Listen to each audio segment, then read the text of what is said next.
My name is Catherine Rhodes. I'm the Executive Director of the Centre for the Study of Existential Risk. And I'd like to welcome you all to the first public lecture of this term.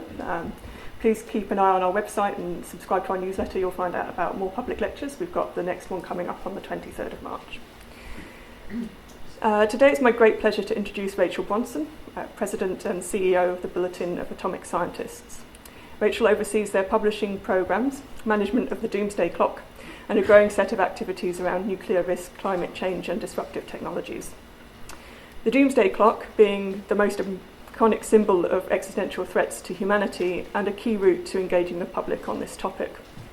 The Bulletin also publishes engaging and influential long and short form pieces from a range of experts as it seeks to motivate well-informed action to reduce man-made threats to our existence. So the Centre for the Study of Existential Risk shares those aims. And while we are primarily a research centre rather than a media organisation, we address similar audiences because we understand that effective action on global risk requires collective efforts of academia, broader science and technology communities, policymakers and the public. I'm particularly interested to draw further lessons from the Bulletin's experience for our centre's engagement with those communities and about communicating about these sorts of risks in constructive and motivating ways. This lecture in that case is particularly timely as the Centre begins a new Science of Global Risk programme, which includes a focus on evaluating and improving our methods of outreach and communication. And I have a feeling there will be some questions along those lines at the end of your talk. So Rachel, thank you very much.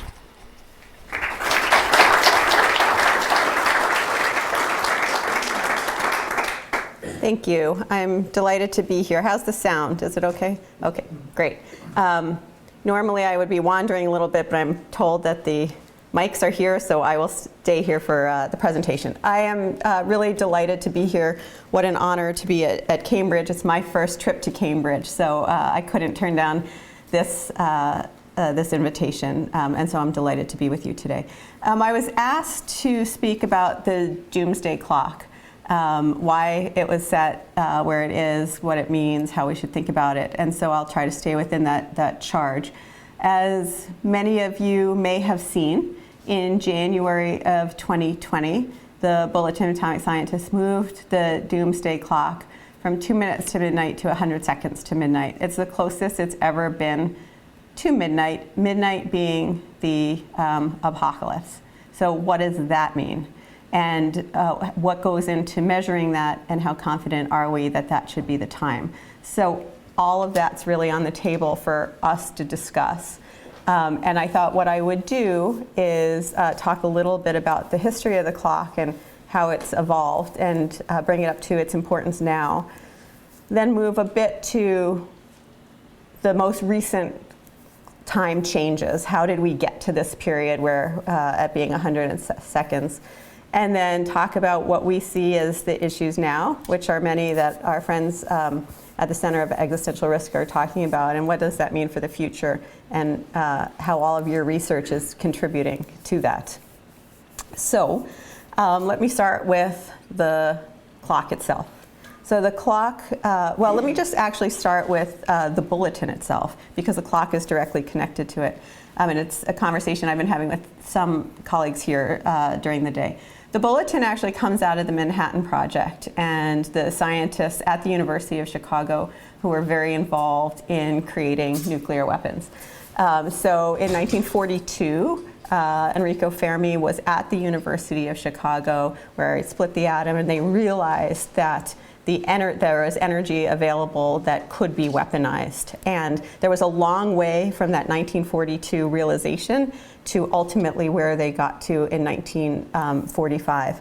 And I kind of like to go back to a letter that Albert Einstein wrote to then President Roosevelt in 1939, where he realized that Fermi was onto something, and that the Germans were likely onto that as well, and that we might be able to release this massive amount of energy and indeed weaponize it. And the way he characterized it in that letter in 1939 was that this potential new scientific advancement would so fundamentally change war as we know it, that he could envision that you could float some sort of bomb into a harbor and destroy a port. And that was so huge that the president should pay attention to it. Now think of that. That's 1939. The destructive capacity was so big it could destroy a port. Whereas 6 years later, it destroys a whole city. And shortly after that, has the potential to destroy civilization as we know it. So what Einstein saw at the time was something coming fast and big, but he even couldn't imagine it in 1939. The warning was about the port. And it just, I come back to that letter so frequently because within 6 years, it's so the destructive power is so significant. So at the University of Chicago, you have Enrico Fermi and his team, and they realize that they do this, and then some go off to the Manhattan Project, some go off to Los Alamos, where they're actually doing the research, and others stay back at the University of Chicago working on some of these issues. Really close connections. You all likely know the story with Britain, and it's this kind of global race, and a full government-led, massive science project that many are trying to replicate now as we try to tackle big issues of climate change and other issues. And so, but who's making up these scientists? Many of them are refugees/immigrants from Europe. And so they understand both the politics and the science, and that becomes very important to kind of the story because they understand that science isn't happening in a vacuum. They've just left Europe. It's during World War II. They see the future of their civilization being threatened. And so the politics of this become very important. And they realize then that the technology is moving in such a way that if you go back and read the literature on this, they foresee, if not managed correctly, we, the US, or we in the West, and the Russians could end up in an arms race, investing huge amounts of money and wasting huge amounts of money in what will ultimately become the Cold War arms race. They kind of see this. And they're trying to get ahead of it and figure out after the war how to manage this. And so when the bombs are dropped in August of 1945, they're really poised to engage. And by December of 1945, you have the first issue of the Bulletin of the Atomic Scientists of Chicago, is what the first issue is called. And their charter is very much focused on nuclear or atomic energy, and hence the name of the organization. But what's interesting is the charge to try to figure out how to engage the public on these issues. How can you engage the public on this notion that the technology is changing so fast? It's going to change war as we know it, and it's going to change the humanity as we know it. How to help them cut into this, how to engage. So they create a communication device, which in 1945 is a magazine, or a bulletin, which becomes a magazine, to communicate with larger audiences. And it's intentionally created in Chicago and not Washington because it's to engage the public. It's the university connecting with the broader public, the charge in many ways of the university, which is kind of interesting because then University of Chicago develops a reputation of an ivy tower, tower with a moat around it and kind of distant from the community. But this magazine, this communication vehicle, is created to engage the public. And it's scientists who are at the core of it. And they're trying to figure out who they need to surround themselves with. And so they are trying to recruit in religious leaders and artists and political scientists and lawyers to kind of build a movement. By 1947, it's 2 years later now, after the first bulletin. It's a very popular literal bulletin kind of being distributed. You've got Robert Oppenheimer is involved in it, and Einstein is backing it, and others. But they realize that now to communicate with the public, a bulletin's not, you need a magazine. This is Life and Time magazine with great covers. And so they create a cover of it, but they need something cheap because it's a non-for-profit. And the one of the Manhattan Project scientists, a guy named Alexander Langsdorff, his wife is an artist. She's a landscape artist. And he reaches out to her to see if she'll design something. And she starts kind of thinking her way through, well, I could do a different, kind of symbol, but she comes up with a clock. And so the first cover of the first magazine is this clock, and it's that one, this one right here that looks like it's out of the 1940s. She creates that mid-century modern kind of look. But it's really kind of an important symbol that clearly takes hold. But the reason I think it takes hold is important for all of us, and certainly something that I think about, is she does a couple things. One is she creates a very blunt instrument. It's easy to see what that is. It's a clock, and it's ticking. And she sets it at 7 minutes to midnight, which becomes our challenge. But she sets it at 7 minutes to midnight, and if in interviews she'll say because it's pleasing to her eye. But if you dig a little deeper, what she's getting at, why is it pleasing to her eye? Because it presents a sense of urgency and a sense that there's not a lot of time, but also an ability to turn back time, to move it back, to reset the hands of the clock. So that notion of a ticking watch that can be moved back is inherent in the design itself. And all of that kind of, everything she's heard of from her husbands and his colleagues about what they're concerned of gets kind of wrapped up in that. And so, again, it's a non-for-profit, it's cheap, they just keep at it, and every issue it's a different color, and her kids are literally in the dining room picking colors because they like teal, so it's teal that month, and purple, it's purple that month. And in 1947, so in 1947, it was the first one. In 1949, the Russians the Soviets have the ability to also manufacture a nuclear weapon. And at that point, the editor of the magazine moves it from 7 minutes to midnight to, I should know this, it's 5 minutes to midnight, I think he moves it towards. It's on our website. He moves it. But he moves it, and suddenly this very static object becomes dynamic, and now it takes on a kind of different artistic form. And this isn't the topic of this talk, and I won't go too deep into it, but to me, this clock shows really the utter power of bringing art and science together. That there's only so much we can each do separately and alone, but when you can actually bring the two together in a way that's integral to each and informed by each, it creates something so much more powerful than either can do on their own. And I do think there's a magnificence in that, and a reason that it's survived as long as it has, because it's informed, and we'll get into that. It's informed by the science, but it's created for the public, and it's created by someone who thinks a lot about how to navigate that space, which is an artist.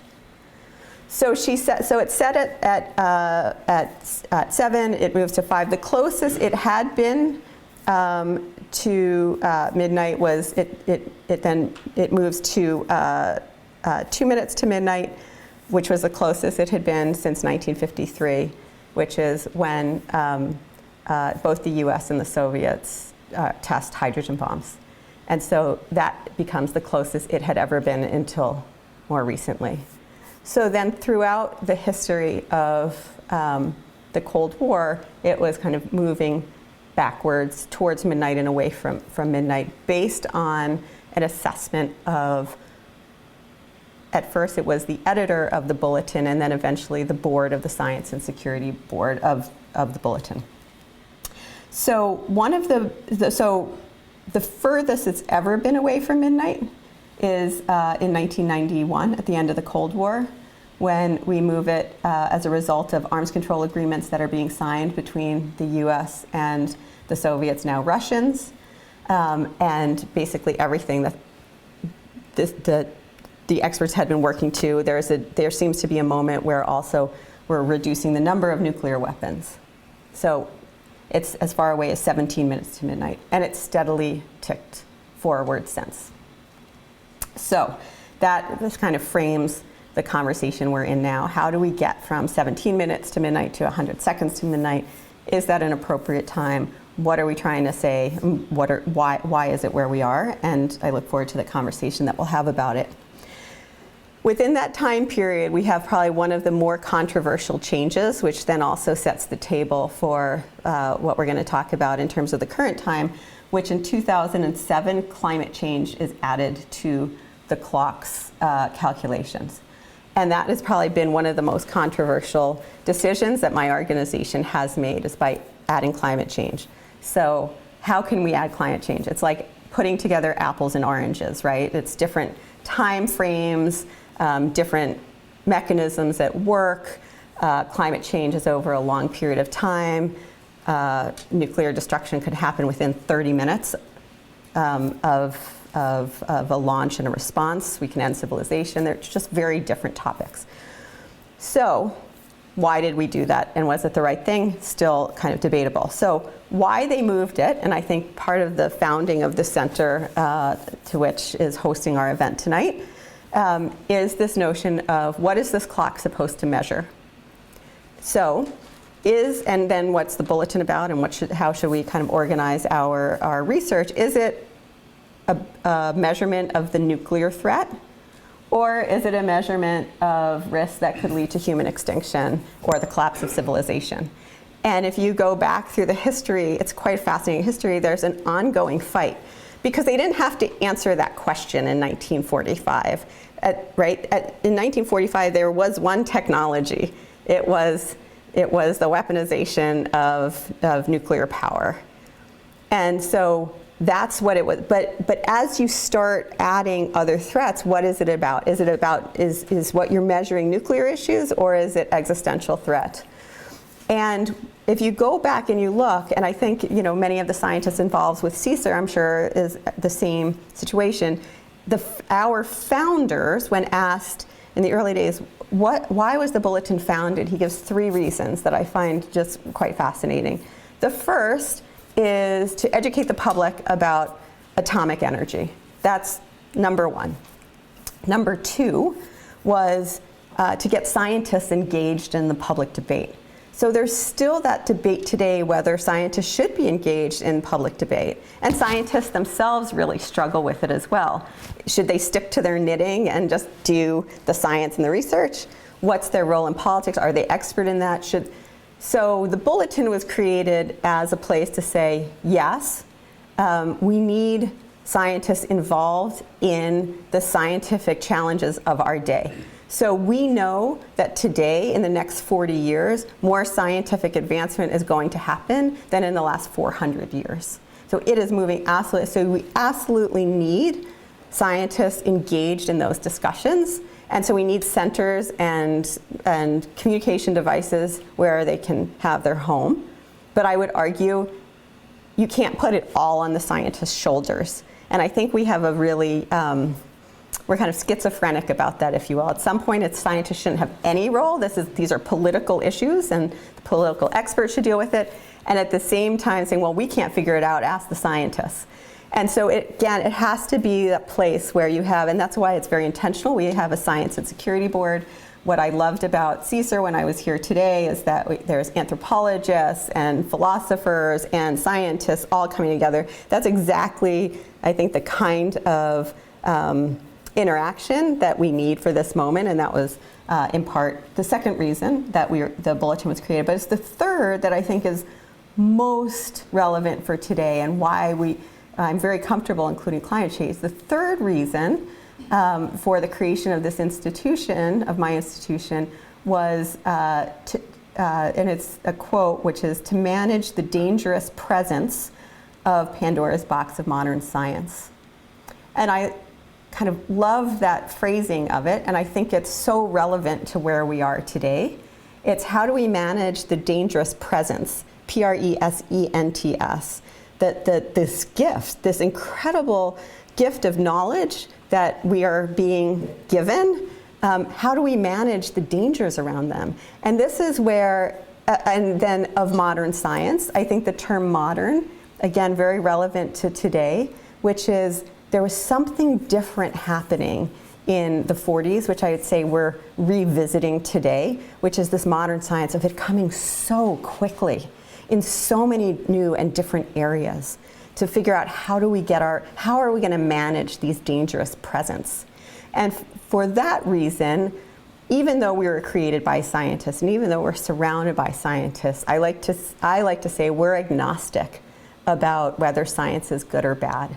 Because what we know is it's going to bring huge benefits, huge healthcare benefits.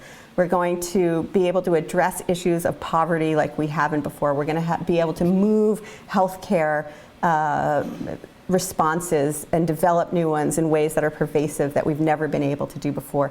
The benefits are so exciting, but the risks are really profound. And so if we just decide that it's all good, and I was just in a conversation with the chair of CSER who's thinking a lot about, right, so the kind of economic, the environmental costs of all this. If we assume it's all good, then we're going to miss what's really, I think, our responsibility of how to manage it. But if we assume it's all bad, and we have something called the Doomsday Clock, so we're often assumed of putting it out as it's all bad, but if we assume it's all bad, how do we explain all of the benefits? So where I think we all need to be is to be somewhat agnostic, that it's enormously positive, enormously dangerous, and it's our job to kind of figure out what that space is and create the restraints or develop them so that we can minimize the risks, so that we can really benefit from all that science has to offer us. And so that's the third reason the Bulletin was created. So if you build on that, and then you look through the history of these atomic scientists, they were absolutely concerned with nuclear risk, and rightfully so. But they were also concerned with issues of climate. We had our first climate roundtable in 1963. We had our first cover of our magazine, Is Man Changing the Climate? We answer yes, in 1978. We were very focused on population, some in terms of the development of knowledge. So these are all part of this other aspect of the Bulletin, which brings us up to this clock. So what is this clock supposed to be measuring? And so in 2007, our board announced quietly, without any advertising, because they weren't marketers, they kind of stuck climate in to say, you cannot answer the following questions, which I think is ultimately what the clock is answering. And it's the following two questions. One, is humanity safer or at greater risk this year compared to last year when we were asking this question, and this year compared to the decades in which we've been answering that question? And you can't answer that question without including climate. Again, it's very different issues. And so when I'm asked on it about, well, like, is that fair? Is that because this is a communication device, the clock, we always ask scientists and the public, just kind of be a little clearer. Like, don't give me the nuance. Then, they get very uncomfortable and say, well, there is nuance, and we know that. But if you have to answer that question, are we safer or at greater risk? How would you answer that? That's what the clock ultimately is measuring.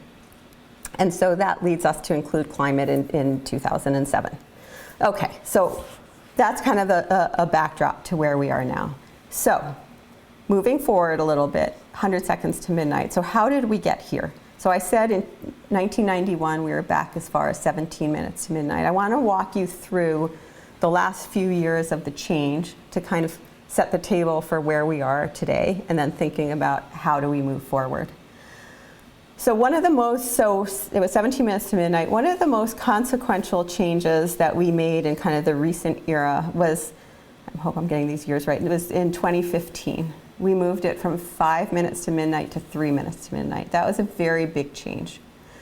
And that change was largely driven by climate, but it was driven by three key issues. So one, backing up to the nuclear, one was the US and the Russians, relations between the two countries that control 90% of the planet's nuclear arsenals were deteriorating significantly.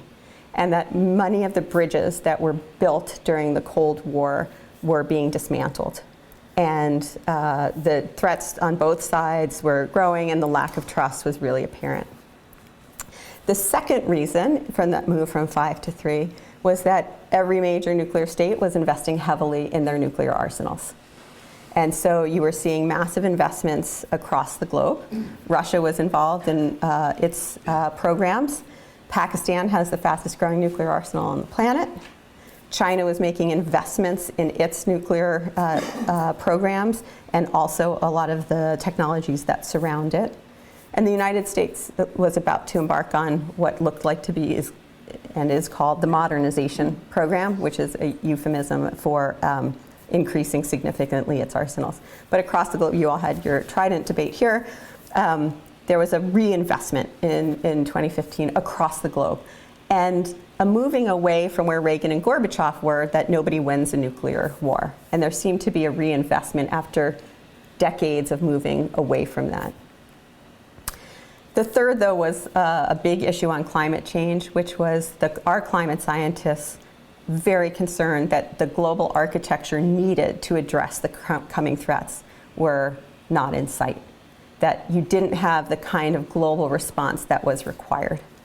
And so for those three reasons, the clock moved in 2015. In 2016, from 5 to 3 minutes to midnight. In 2016, I want to make sure I get the time right on this. So I might be off by a year on this, okay. So 2016, we kept the time at 3 minutes to midnight, but we identified 2 bright spots that we thought we'd come back and move the clock away from midnight. And the 2 were the Iran deal and the Paris Climate Agreement. So in 2016, we come into our meeting and we said, well, these 2 are on the table. What are we going to do with the time? And you'll see in the report, we call them out as bright spots, but we don't move the clock back. Well, why don't we? The Iran deal had been signed but not implemented. So we wanted to put it out as a bright spot, and notice once it was implemented, then we could move the clock back. And Paris, we saw that it was coming. We knew that they would, and this was kind of the global response that we had been advocating for. But their meeting was a couple months yet in the future. They would be meeting 6 to 8 weeks after we met, and so we wanted to highlight that as something. And we fully expected when we came back in 2017 that we would have those in place, and then we could move the clock back and we would have a great announcement. 2017 comes around, and of course the situation is quite different. It is clear that the US is now moving in a direction where we would pull out of the Iran agreement, and Paris was we were likely to pull out of Paris as well. And there's 2 other things happening that we're quite concerned about. One is what's becoming clear is a global disparagement of expertise and a recklessness around nuclear diplomacy and language. And what do I mean by that? Let me start on the nuclear side. And certainly the US is a poster child for that, but I don't want to leave the sense that it's only happening in the US. So in terms of the nuclear side, a recklessness around nuclear leadership. The US had just gone through its primaries and elections where it seemed if you could name the triad, that made you were now capable to be commander-in-chief. The level of the conversation was so low, but you also now had a president-elect who was wondering about, why didn't our allies have nuclear weapons, and really questioning the strategies around the nuclear strategies that had been developed, a real carelessness about it. And there's a reason that nuclear diplomacy is so boring. It needs to be. It's so dangerous, you don't want anyone to be confused. It has to move in tiny increments so that nobody is unsure of the intentions of the other side. And here we were kind of experimenting out loud about maybe states should have nuclear weapons. But it wasn't only in the United States. And over Christmas of that year, So we're in Christmas of 2016, heading into the 2017 2017 announcement.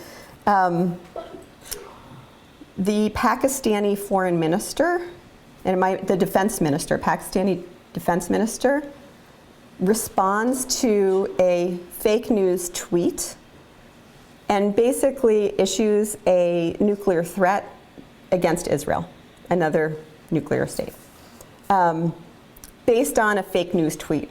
So that kind of diplomacy by tweet and nuclear diplomacy by tweet is now being enabled. And we at the Bulletin are very concerned about that. And then the lack of the disparagement of expertise, we've seen that against the globe. We called out even Brexit on this one, which is, you could have all the experts kind of talking about the consequences, but none of that mattered. For us, there was a general sense of scientific expertise that if we at the Bulletin of Scientists didn't think was problematic, who would? And so what we did for the first time in 2017, having intended to move the clock backwards away from midnight, moved it 30 seconds closer to midnight. And why did we pick the 30 seconds? And that's part of what I was asked to talk about. How do we think about these increments? We had never moved it a half minute. We were at 3 minutes to midnight, very close to midnight. We moved it a half, basically because we saw a lot of the things coming that we were quite concerned about. So we saw us pulling out of Paris. We saw us pulling out of Paris and the JCPOA. We saw this disparagement of expertise, a recklessness around nuclear language. This was so dangerous, and we kind of anticipated that it would bring a lot of dangers with it. And then the following year, we finished that minute, and we moved it to 2 minutes to midnight when we were really at the height of the exchange between North Korea and the United States, and with just a true recklessness around kind of nuclear politics, and the continuance of all of the kind of negative things that we had been seeing. So we were at 2 minutes to midnight, where we then stayed until this year, and we had kind of a long debate about, well, given what we know, do we keep the clock where it is? And so what should be clear from my presentation so far is that the clock and the time of the clock is really a judgment amongst experts. So it's not a sense that we're plugging all of these, kind of changes into some algorithm that's spitting out a time. It's a judgment about answering that question: is humanity safer or at greater risk? And thanks. Is humanity safer or at greater risk this year compared to last year? And as they kind of walked through this and saw all these changes, and I hope you have a chance to read the report, and thank you so much. And it's all in there. What do we do with the fact that the current situation is so unstable? And so we were in this conversation and one of this debate where someone literally said in our Science and Security Board, they were advocating for keeping the time where it was because it is already so close to midnight, that time itself conveyed what we wanted to say. And she said, and the clock is ticking. I was like, well, we can't set a clock that's ticking and not have it tick. If that's the message, we do have a vehicle to convey that. But it really kind of leads you into this question of is it more dangerous than it was during the height of the Cold War? And that's really where the debate is. And we've answered yes, but that's a pretty controversial. Now, why? Why have we answered yes? So I've laid out for you some of the bigger trends. Poor relations between the United States and the Russians, and just getting worse. Huge investments. The United States now is investing. We're now on that program of investing, by estimates, some are $1.2 trillion over the next 30 years. $1.8 trillion is the new estimate. I mean, massive amounts of resources. This is what an arms race looks like. We are responding to threats that we see from the Russians and the Chinese, and guess what? They're responding to threats that they see from us, right? And so just last month, where we were in March, I think it was January 30th, so we're a little over a month, the U.S. just included a low-range nuclear weapon into a submarine that we just launched. And so a tactical, if you will, low-yield tactical nuclear weapon that is on a ship, is on a submarine that houses strategic weapons. And the reason that we're developing these and the reason we're deploying them is the Russians are deploying them. And so the Russians are exercising militarily as if they might be in a nuclear environment. And so because they're doing that, we want to make sure that they know that we will respond, and we don't believe that they will take seriously a strategic response to a tactical use in a theater in Europe or somewhere else. And so therefore we need to have a tactic. This is exactly how, now that we have it, now that we've just deployed this kind of low yield, which is about half of what we dropped on Hiroshima. So that's what we're talking about. Low yield can be anything from that to about 3 Hiroshimas. So anywhere in that spectrum. We're not talking about, a dirty bomb, which is bad enough. Once we're in that, we're back into the kinds of conversations we were having during the Cold War and the kinds of investments, quite frankly, that were being made. And so our belief in many ways is that we are back in a period at the beginning of the Cold War, and yet our threats are so much more complex, right? So we have more actors. You hear, China and thinking about where China's going and how to begin to integrate them into some sort of arms control framework.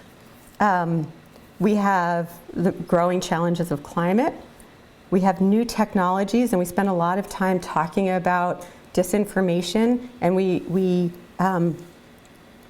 define it in our report as a threat enabler, in that if you can't rely on the information that you're getting, it makes it that much harder to deal with issues of climate and nuclear issues. In and of itself, it's a threat to civilization as we know it, this whole kind of the rational thinking kind of architecture that we've built over centuries.